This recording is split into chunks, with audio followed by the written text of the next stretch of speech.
Hello and welcome to the FPL Summer Camp episode 3. Yes, we're on 3 episodes now, so I'm actually going to put these videos in a playlist. So if there's any of these episodes you haven't seen yet, I really do recommend going and checking out the other ones.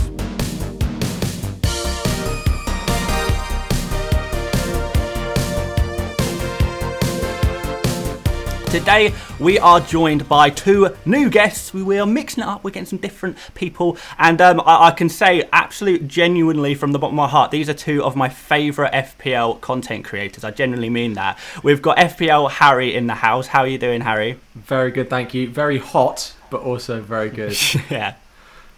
Yeah, we're recording this on Friday the 17th of June, and if you're in the UK, you will know that it's a very, very hot day today. But yeah, Harry's doing some great stuff on YouTube. I saw your video you uploaded a couple of days ago, Harry, actually, and it seems like you're up in the game a little bit. I'm loving it, mate. I spend too long looking at other people's graphics, wishing I knew how to do it, so I've spent a little bit of time. It's not there at likes of your levels yet, but I'm working on it. Love it, mate. Love it. And then we've got Nathan Bacon, who, interestingly, has been a very highly requested person to come on this podcast. He's actually the first person to ever comment on this YouTube channel as well. Do you remember that, Nathan? I do. I'll take that to my grave. Absolutely love it. You all good as well? Yeah, all good. Definitely now I'm here. I'm ready. Yes, that's it. Have you got any content planned? Because you haven't released anything in a couple of days. I did today. You did today? Yeah. Oh, okay. I missed that one. Well, I'll have to make sure I go check it out after we're done. Right, guys, today we are going to be talking about a little bit about the fixtures, because obviously the fixtures only came out a day ago when we're recording this. So we're going to have a look at the fixtures. We're going to kind of talk about what kind of players we were looking to buy, going early in on those thoughts on the kind of game week 1 players we want in our teams, even though we don't know the prices yet, but we'll still work it out. And now, finally, guys, at the end of the video, we are going to have a little discussion about Salah versus Haaland versus Son. Which 2 should you take? I know people are going to be saying I'm going to take all 3, but let's just talk about which 2 you should take, because I know that's going to be a big question. So let's start off, guys. I've got the fixtures up in front of me. I don't know if you guys have, and I'm looking through. I've got it in order, and those of you at home, you'll be seeing these fixtures on screen as well.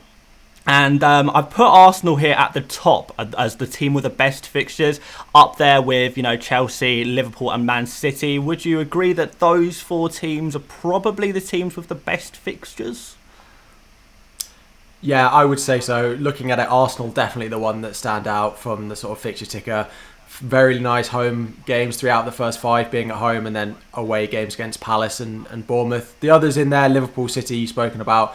Brighton and Brentford as well. I think when we'll talk about some potential cheaper assets throughout, the assets from Arsenal, Liverpool, Man City, all likely to be very expensive, but Brighton and Brentford are the other 2, I suppose, with Wolves as maybe the sort of stand out, that maybe that's where we're going to find some of our cheaper assets from as well. Yeah, definitely. Nathan, any teams that are catching your eye aside from those top 4 ones, I guess? There's some lower down that could probably be higher up, like Brighton, maybe even Man United, if you look at the first 5. But I wouldn't actually say Arsenal are top either. I can definitely tell you're an Arsenal fan. No bias at all, putting them up there. It mainly only because of the first 2. They're probably not accurate in terms of the difficulty, but yeah, still not bad at all. Yeah, I suppose so. Yeah, a few people have said that maybe that Leicester game is more of a grey fixture than a green fixture. I just kind of tried to look at the whole of last season as a whole, and there were some times where Leicester were pretty tragic, but I guess injuries did play a little part in that, so maybe been a bit harsh on Leicester, and maybe they are more of a grey fixture, to be fair. But looking at these teams, and the first thing I noticed immediately when I saw the fixtures coming out and I looked at the first 5 kind of game weeks, is that it seems like the best teams have the best fixtures. So kind of Spurs are up there as well as a team with really good fixtures, and all of the bad teams kind of have bad fixtures, which is not really what we want, because especially when we're talking about going for a Haaland, a Salah and a Son in our team, we're going to need some, cheaper players in there somewhere. And I don't really know where we're going to find them. Harry, what do you think? Are there any teams in there that you think we could potentially pick some cheaper players from? Or are there any players in particular that you're thinking about very early on? Yeah, a couple of teams. We've got Wolves and Brentford there falling just outside the sort of top 4 that you mentioned at the start. Wolves have 2 good fixtures to start it, and they play Spurs and then Newcastle and Bournemouth. If they have defenders coming in at sort of 4.5 million again, defensively they've been really good. I think we could look at them. Pedro Neto, depending on the price he comes in at, I think as a midfielder, he could be the cheap midfielder that becomes very popular. Then Brentford, we know we started last season with Brentford players in. They've got Leicester and Man U in the first two, so it's actually slightly more difficult, but overall the first five is quite nice because then they play Fulham, Everton, Palace. But I suppose a lot of us spoke about Mitrovic and Solanke for that sort of forward cheap spot. Depending on the price, the likes of Ivan Toney comes in out, or even Mbuemo could be a better option than going for them. But I can't believe we're going back to Brentford after what happened with them for a lot of us last season.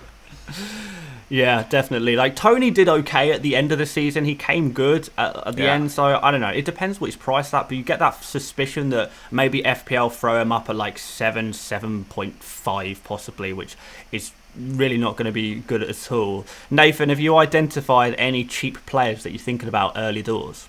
Yeah, Nottingham Forest are actually a team that interests me because Steve Cooper, if you thought you saw Brexit ball with Sean Dyche, his level of Brexit ball is like really impressive. I mean, you even saw in their FA Cup run, they beat Arsenal, they beat Leicester. They can already compete with these Premier League teams. And their fixtures aren't actually too bad to start, so I think they could genuinely surprise us. Brennan Johnson from Nottingham Forest is one that's really interested me. Not biased from a Welsh supporter at all. But he's their main goal threat and assist threat. And he takes penalties. He's got everything. And if he's cheap, he's definitely going in for me. Yeah, I've heard his name come up a lot. And I'm really kind of hoping that we find that 5.5, 6 million midfielder. I think that's going to be so important going into game week 1, and it might have to be a Brennan Johnson.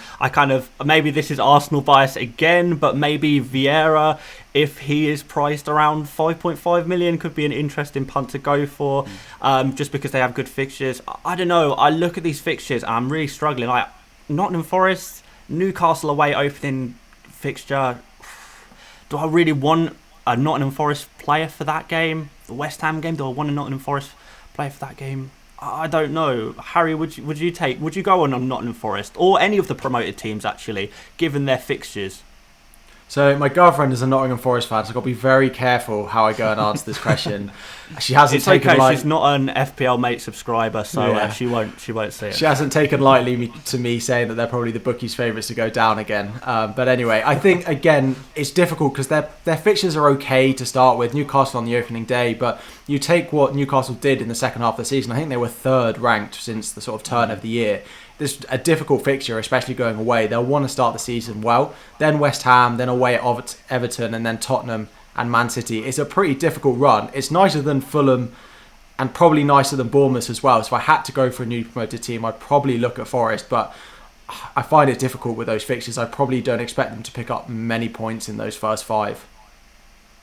Definitely, and the Mitrovic hype train that did start up around FPL Twitter quickly died out when we did see these fixtures, which is a bit of a shame. Okay, let's move up the table a little bit because we're probably not going to be able to pick the cheaper players until we actually know who the cheaper players are and probably make decisions based on that.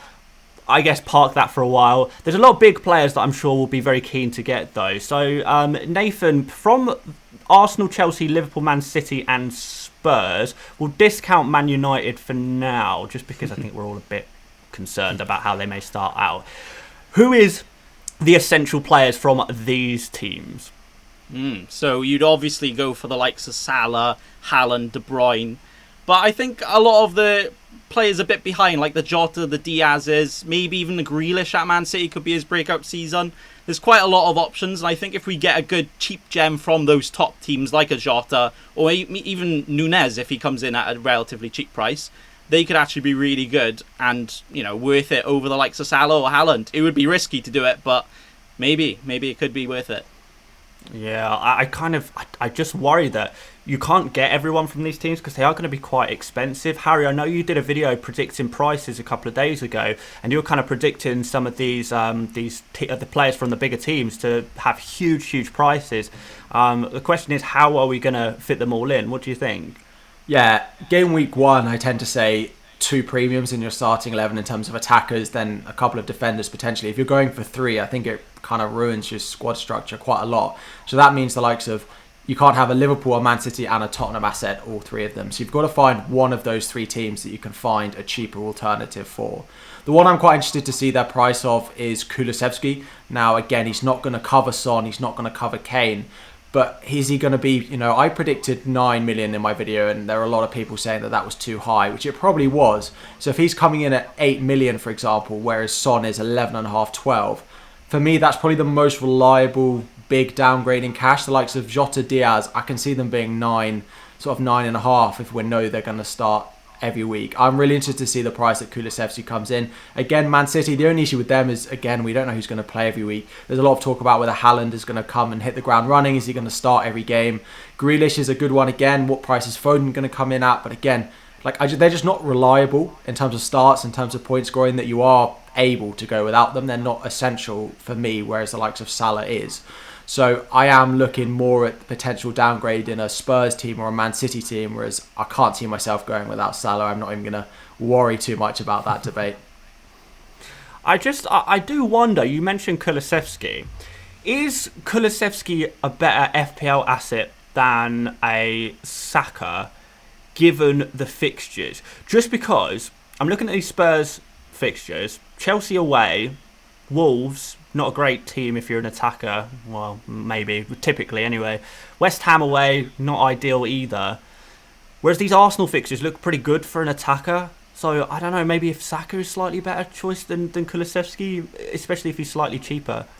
Yeah, I like the idea of Saka, and I've already seen people, I hate people booking in transfers after game week 1, but I've already seen, let's own Son for game week 1 at home to Southampton, and then let's move to Man City. So we're not going to own Man City while they go away to West Ham, and then we'll own Man City while they play Forest and Brighton, and then we'll move off Spurs while they play Chelsea and Wolves, which could definitely work. I don't like booking in transfers, but the sort of fixture rearrangement there works quite well. I do like the Arsenal fixtures. They are nice. We mentioned earlier, Palace away, Leicester at home looks okay on paper. When it comes to it, is it going to be as easy as maybe it looks here? Potentially not, but I do like the look of Arsenal. I'm interested to see what you do up front, whether you sign someone, whether Nketiah is going to get a run of games. Even if they sign someone later down the line, after the transfer window sort of closes into game week 3 and 4, could he be a good one for the first few game weeks to start if he does come in quite cheaply as well?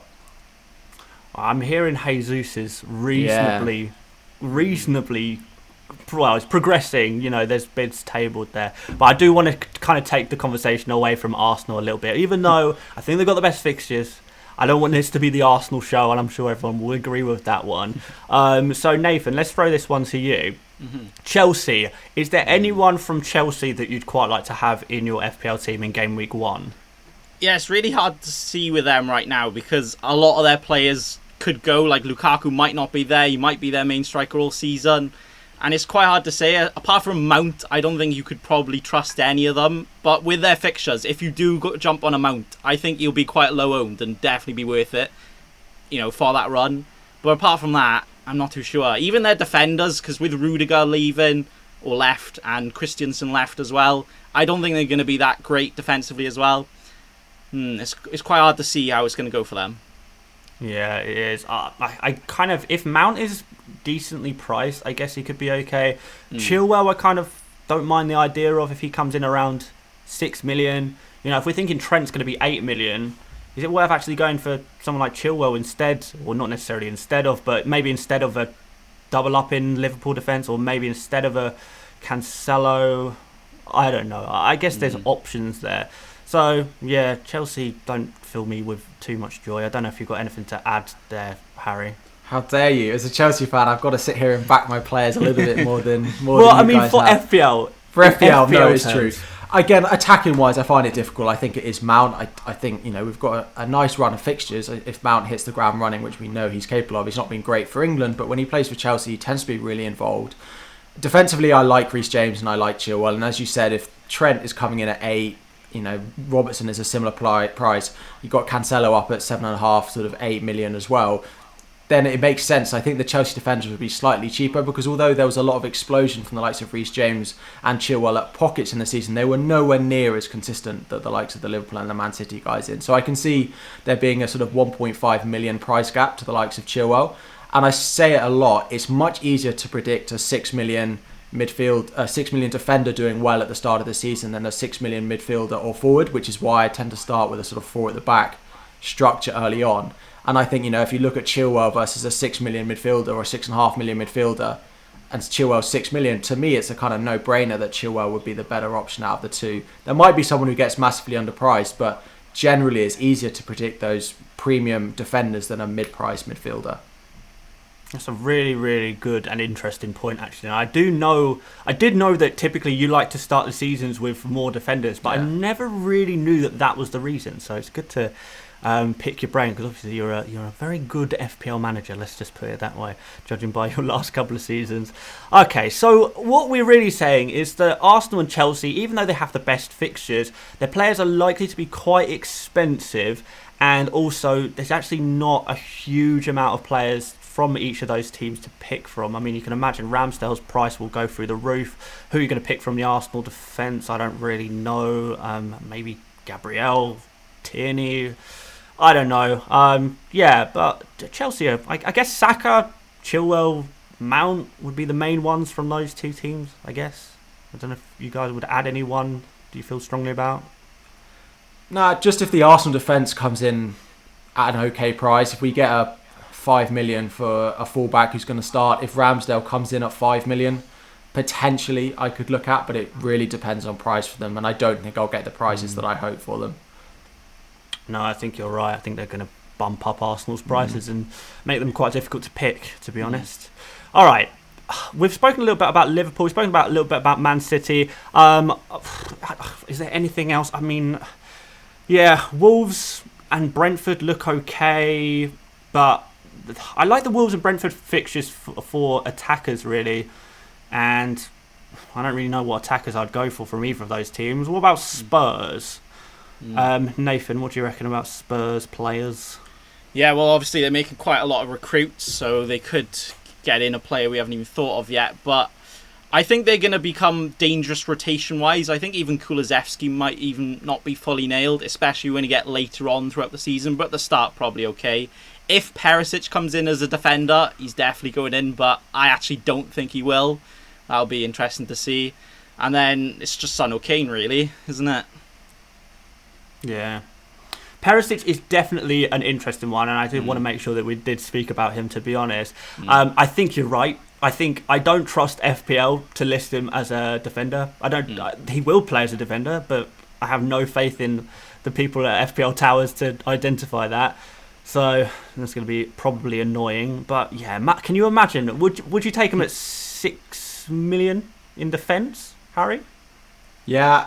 Again, Chelsea in the second fixture is not great, but around that, if you look defensively, Southampton at home, Wolves at home, Forest away in the first 3 of the first 4. I have faith in them that they'll do the right thing and they'll put him as a defender. I think he'll come in as a 6 million defender, the same price as Chilwell, with Reece James at 6.5, and I think he'll be a really nice asset given some of those starting fixtures that maybe you don't go for a Son if you can't afford him to fit your squad early on, but I like what Perisic can offer. Yeah, I think they'll do the right thing. Fingers crossed.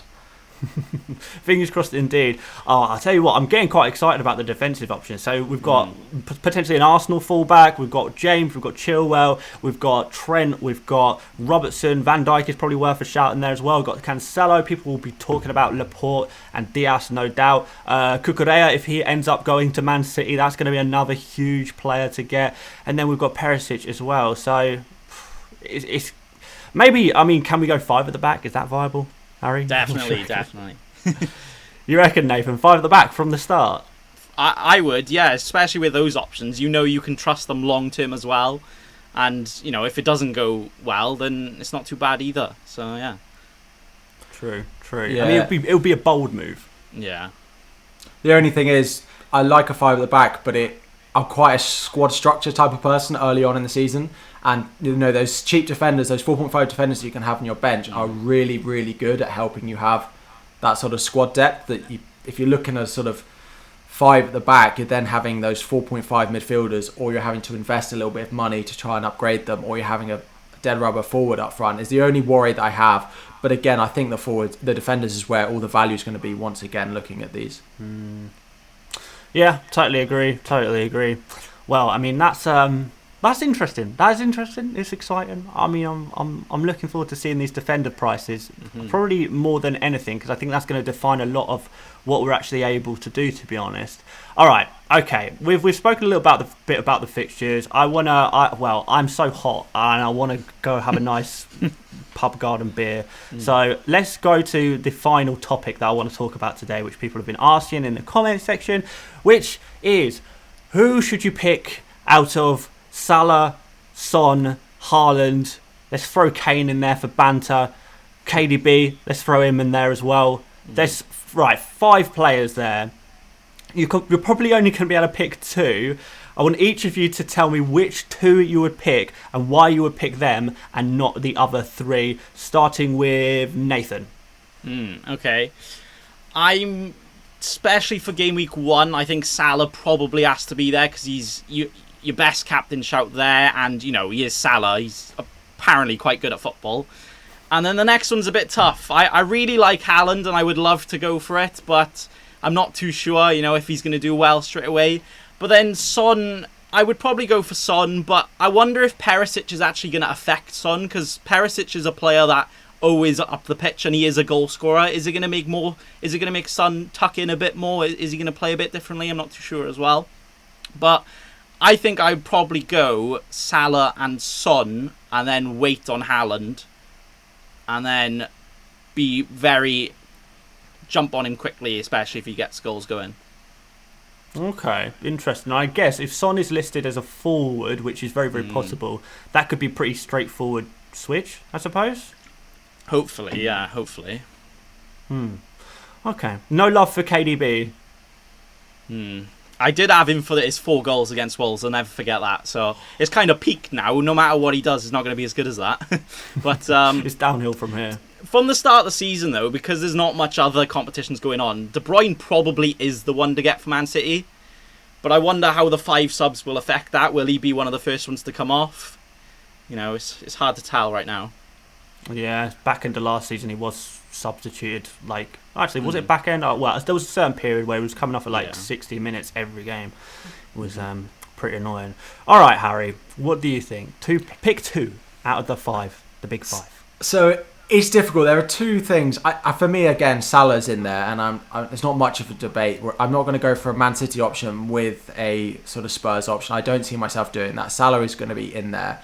The debate for me is, I think City's fixtures are nicer than you have for Spurs, because Spurs have that Chelsea fixture early on. The only thing here is that Liverpool, Tottenham rotate better for captaincy, because City and Liverpool are away and home on the same weeks, whereas Liverpool, Tottenham rotate, so Tottenham are home, Liverpool at home. So it makes it much easier if you wanted to captain one, captain the other, and you'd always have a home option. Now, it doesn't necessarily mean that I wouldn't want to captain Salah away at Fulham on the opening day. Again, the penalties at Manchester City is a big thing that I think sways it in favour of Haaland to be a bit different, because Mahrez missed one later on in the season. De Bruyne has known that he's missed a few over his past couple of seasons. I can't see Haaland not taking them now, because he's taken them previously as well. So with that in mind, I think Salah will be in there and pretty set and forget captaincy, and then Haaland will probably be the one that I go with. De Bruyne is a good one, and we know that we see Manchester City options tend to take a little bit of time to hit the ground running, and he tends to take a little bit of sort of load off them when they start in the Premier League. But I do think there'll be a good run of form for Haaland. I can't see him not, that Bournemouth at home game in game week 2. If you don't own Haaland going into that, you're going to have a big, big fear factor, and I don't want to have that. So for me, Salah is essential, and then I'm going with Haaland over De Bruyne. Oh, you know what? Harry, I'm going to side with you on this one. I would pick the exact 2 players. I'm not sure how I feel about the rotation point was good in terms of home and away. But I'm looking at these fixtures, and Liverpool play Fulham in game week 1. And then Spurs play Southampton in game week 1. And those are 2 fixtures where you probably have a bit of a captain selection dilemma. But if you rotate Salah with Haaland, or Haaland should I say, I don't know, that looks a little bit better, because you've got Liverpool have Fulham, then Man City have Bournemouth, then take your pick out of Man United or Newcastle away, and then Liverpool have Bournemouth, and then Man City have Nottingham Forest, and that's the first 5 covered. Yeah. And in every single game week you get to have your captain play against a newly promoted team, which is pretty mad, really. Yeah, that's true. Game week 3 aside, which I think is a slightly more difficult one, where Liverpool are away at United and City are away at Newcastle. The other 4, you play Fulham, Bournemouth, Nottingham Forest. Newcastle away is not too bad either. Yeah. Although saying that, Salah against Man United. It's true. We know what happens there. We do know. We know well. Some people know all too well what happened there. But we won't speak about game week 9. Yeah. What fixtures does Havertz have that week? Leeds away. Leeds. Oh yeah, that's an interesting one. That's a potential trap there for you. Arsenal play Bournemouth in that game week, so if you've got if you've got Saka in there, don't know if he's captainable though, really. But yeah, I do think 2 premiums is probably going to be the way. Are either of you guys tempted at all to try and squeeze in 3 premiums, or is it just a non-option? It's kind of hard with the prices because we don't know yet, but I would be open to squeezing 3 in, because then if one of them isn't quite up to speed, then you can just take him out and distribute those funds, upgrade other positions. But yeah, it's hard to say right now, isn't it? Yeah, for me, I'll probably pick one fight that I think I'm going to lose, and I'll go for 2 premiums, and I'll find a cheaper alternative. Again, I'm such a squad structure person at the start of the season, unless something crazy happens like Simicast last season, tearing everything up, and then you basically have a premium defender for 4 million. Unless something like that happens, I think I'll only have 2. I'll make lots of drafts that have 3 because it will look pretty and it'll look nice, and then the deadline will come and I'll be down to 2, I think. I think that's going to be the case for most people, and I'm going to pose this question for the comments section. Which 2 super premium FPL players are you going to be picking for your game week 1 team? And those of you guys who are commenting that you're going to have 3, you're saying that now, but you're absolute liars. You're going to have 2 by the game week 1 deadline. I just know it. So yeah, pick 2, guys. Try and pick 2. And if you're dead certain you think you can get 3, tell me why, tell me how, and tell me how you're going to facilitate that, because like I just can't understand where the cheap options are going to come from. They seem so limited because, like I say, all of the good teams are the teams with the good fixtures. So hard to pick some cheaper options, but I guess we'll see what FPL throw out there in terms of some of their prices. All right, guys, I think we're going to wrap up here. I do appreciate you guys coming on the channel so much. I really do appreciate that. Guys, if you haven't already checked out either Harry or Nathan, both of their YouTube links are going to be in the description or on the end cards at the end of the videos. I cannot stress enough that these two are literally some of my favourite FPL creators. Like, such good high quality stuff, which is really, really good to see it, and just kind of upping the game in terms of FPL content, which is exactly what we want. So any final comments from you, Harry, or anything you want to shout out? No, thank you for having me on again. Yeah, if the link's there, I appreciate it. Make sure you're subscribed to Dan here as well. I can't believe we've got this whole video and we haven't mentioned Cristiano Ronaldo as one of the premiums. So we'll save that. Who's he?